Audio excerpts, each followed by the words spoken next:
কৌশলে জ্বালানি বিদ্যুৎ খাত অস্থিতিশীল করতে একটি চক্র সক্রিয়, ড্যাবের সমাবেশে প্রধানমন্ত্রী। জুলাই শহীদ ও আহত 10 ব্যক্তির পরিবারের সদস্যকে চাকরি প্রদান।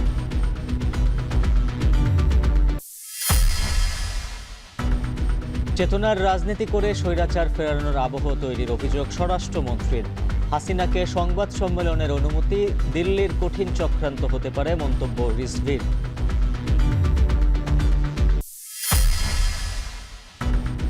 পুরনো বন্দোবস্তে চলছে সরকার, মন্তব্য জামায়াতের। সংবিধান সংশোধন নয়, সংস্কারের দাবি। জুলাই জাদুঘর থেকে সীমান্ত হত্যার স্মৃতি সরানোর অভিযোগ এনসিপির।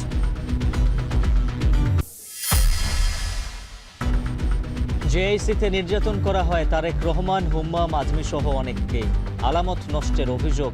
সালাউদ্দিনকে গুমে হাসিনা, কামাল, জিয়াউলের সম্পৃক্ততা পেল তদন্ত সংস্থা।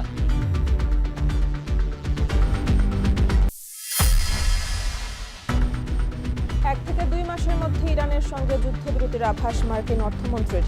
যুদ্ধ থেকে বের হওয়ার পথ খুঁজছেন জেনারেলরা, দাবি বিশ্লেষকদের।